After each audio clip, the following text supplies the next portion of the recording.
Voici les unes de la presse anglaise après la victoire du PSG à Arsenal, plus la presse italienne pour le brief de ce soir avec la presse catalane du Barça Inter, plus les dernières infos Real Madrid et notamment concernant l'avenir de Carlo Ancelotti. Les amis, gros programme aujourd'hui. Regardez cette presse anglaise avec toujours ces jeux de mots. Le PSG a mis sous silence les Gunners avec ce geste d'Ousmane Dembélé, le buteur pour ce entre pessimisme et optimisme. Cette presse anglaise, Dembélé, vous gardez le Bélé ici pour en faire les beaux flops avec un double L parce qu'au cœur de cette maladie qu'a subi Mikel Arteta, il veut encore voir de belles choses.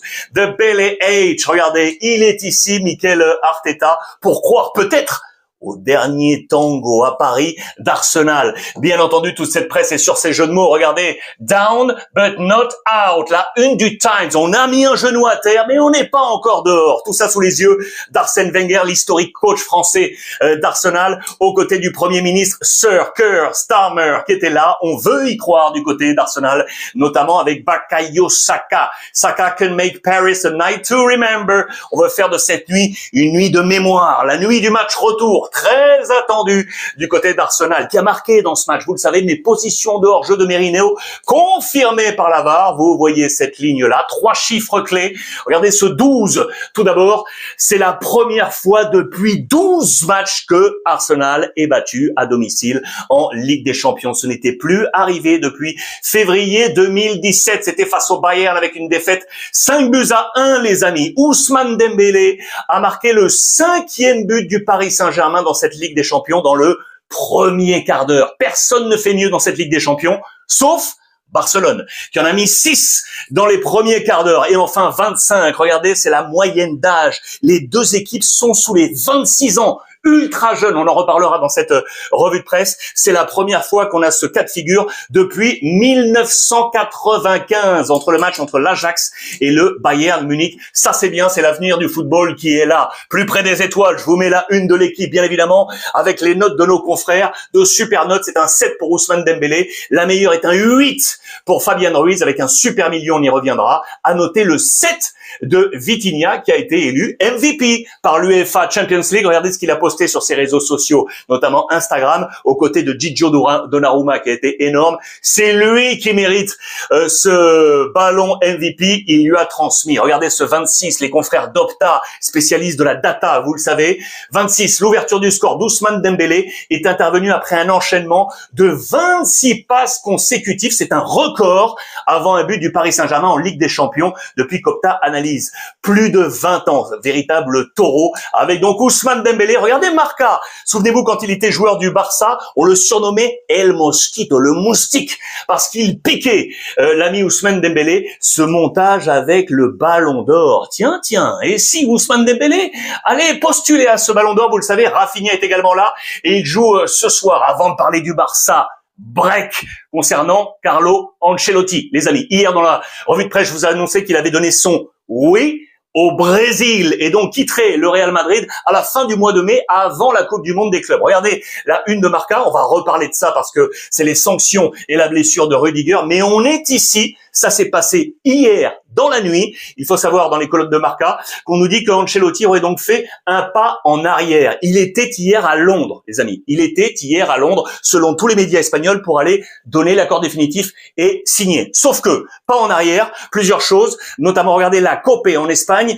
qui nous a annoncé plusieurs thèmes. Ancelotti aurait communiqué à la CBF qu'il ne pouvait pas prendre l'équipe avant le mois de juin, parce qu'il doit prévenir le Real Madrid avant, faire tout dans les règles. Le Real Madrid n'aurait pas trop apprécié d'ailleurs ce voyage à Londres, tout n'est pas encore finalisé au niveau des contrats. D'un côté le Real mécontent, de l'autre la CBF qui ne peut pas attendre le mois de juin, et du coup la CBF aurait elle aussi, la Fédé, fait un pas en arrière. On nous annonce qu'Ancelotti ne serait plus le candidat numéro 1 et que Jorge Jesus, les amis, serait le principal favori. Attention, parce qu'au Real, on prépare déjà l'après Ancelotti. Avec, vous le savez, Xabi Alonso, le coach du Bayer Leverkusen. Regardez la une de As.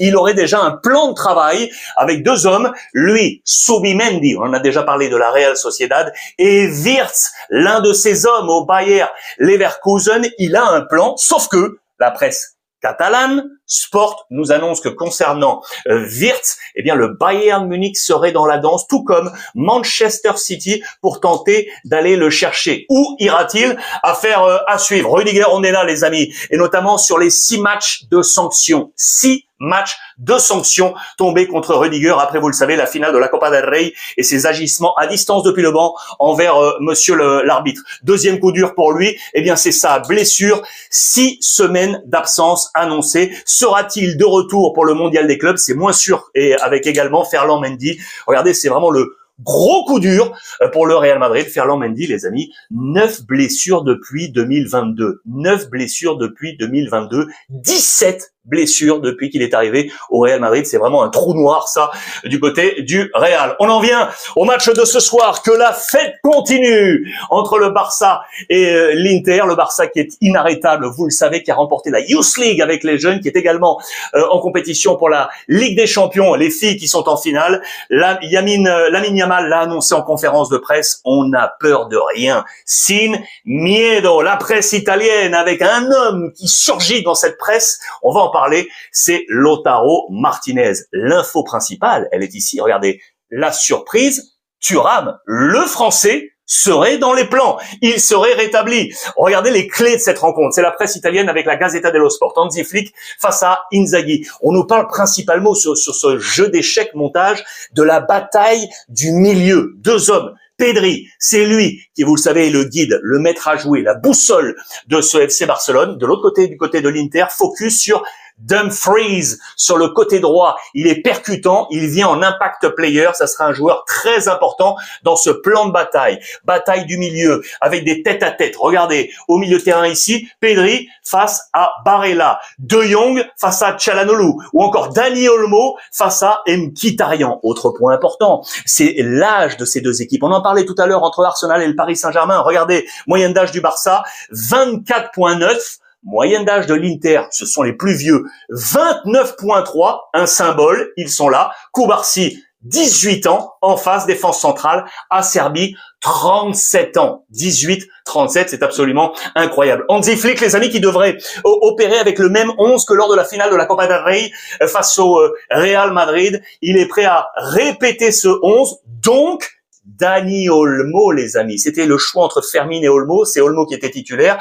Normalement, on devrait repartir sur ce même 11. Regardez, la presse italienne les rappelle également dans le Corriere dello Sport. Voici le 11 avec donc Dani Olmo. En face, la surprise est donc là, les amis. Marcus Thuram serait donc OK pour être titulaire avec Lautaro Martinez. Attention, je vous le rappelle, pas de Pavard. Ça, c'est important du côté de l'Inter. Côté Barça, toujours pas de Lewandowski, Balde, Casado ou encore Bernal. Le Barça, les amis, 155 buts marqués en 53 matchs. C'est une moyenne de 2,92. 2,92. C'est énormissime. L'Inter va logiquement, eh bien, compter sur ces hommes et notamment, eh bien, sur Lautaro Martinez, les amis. Il ne te manque plus que ça. La Ligue des Champions, les trophées zoomés ici de Lautaro Martinez avec l'Argentine, la Coupe du Monde, 2 Copa América, avec l'Inter, 2 Scudetti, 3 Supercoupes d'Italie, 2 Coupes d'Italie. Cette saison, regardez, 31 matchs en championnat,